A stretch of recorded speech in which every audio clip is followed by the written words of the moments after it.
Et nous avons une autre question Oui. de la part de notre fidèle auditeur Jacques Augustin, qui nous envoie régulièrement des rapports d'écoute et avec lesquels il y a toujours une petite question qui nous est destinée. Et cette semaine, la question qu'on a relevée, en tout cas pour ce courrier des auditeurs, porte sur le jardinage, sur les potagers, en tout cas, des choses un petit peu vertes. Un petit peu plus voilà. légère aussi. Et donc, est-ce que les Taïwanais font du jardinage et comment ils cultivent leurs légumes, etc.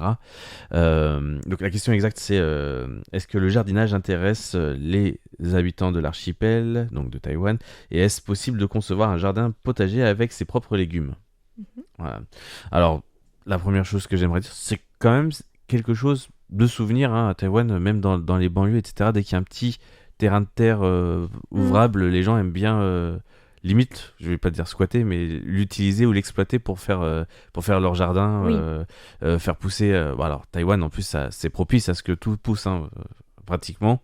Donc sauf les produits qu'on retrouve plutôt en France, les fraises, etc., ou des fruits plus compliqués à faire pousser puisque le climat ne s'y prête pas trop, mais quand même un climat tropical est quand même propice à beaucoup de plantes et donc en général suffit pas beaucoup d'entretien pour que tout pousse dans la terre et donc les Taïwanais comme par exemple moi, je parle de Hong Kong parce que j'ai aussi une expérience à Hong Kong ou à Canton, dès qu'il y a un petit lopin de terre pareil, ils aiment bien cultiver leurs propres légumes et le climat s'y prête.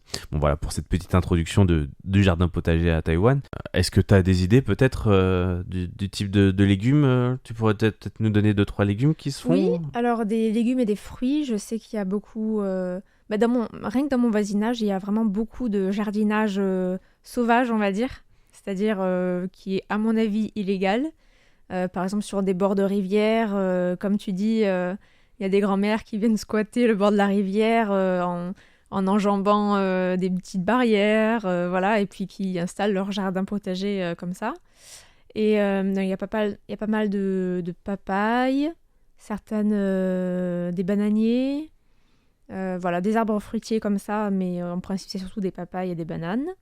Il y a aussi des patates douces, puisque les patates douces sont mangées, et il y a aussi les feuilles qui sont récoltées pour faire des légumes sautés.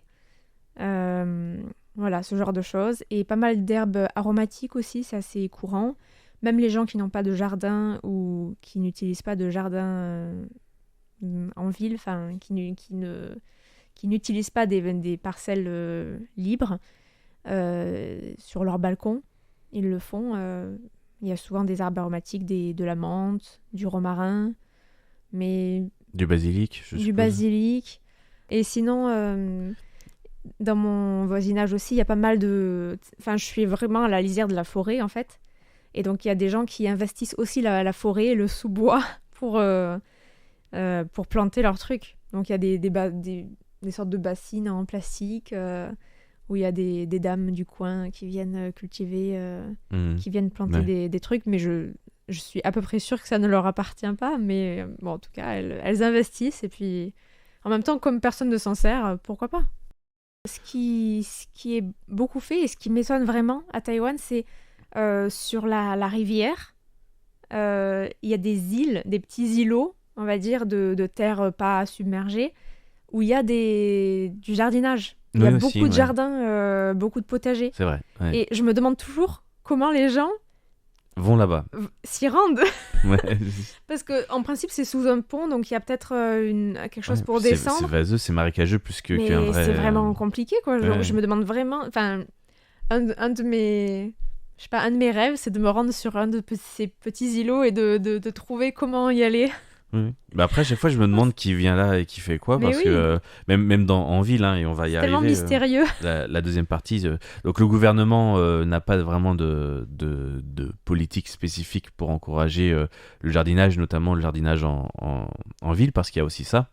Et donc, par contre, les villes ont des mesures depuis à peu près. La première mesure, c'était pour Taipei. Oui, les politiques, c'est plutôt au niveau de la ville. Voilà, c'est plus local et c'était en 2015. Mm-hmm.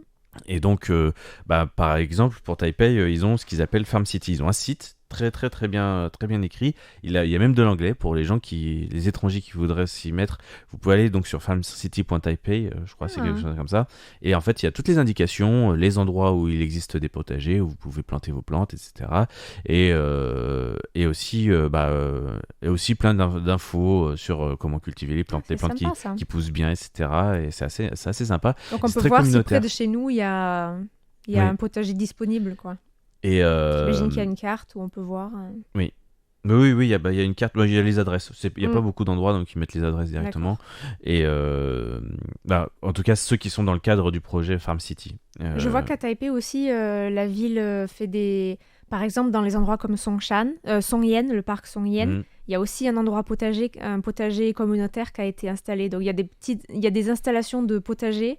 J'ai pas seulement vu ça à Songyan, mais à aussi d'autres endroits, mais je me souviens oui, plus là tout de suite. Ou voilà, des endroits un petit peu hype comme ça, ouais. où il y a ce genre de potager qui sont installés.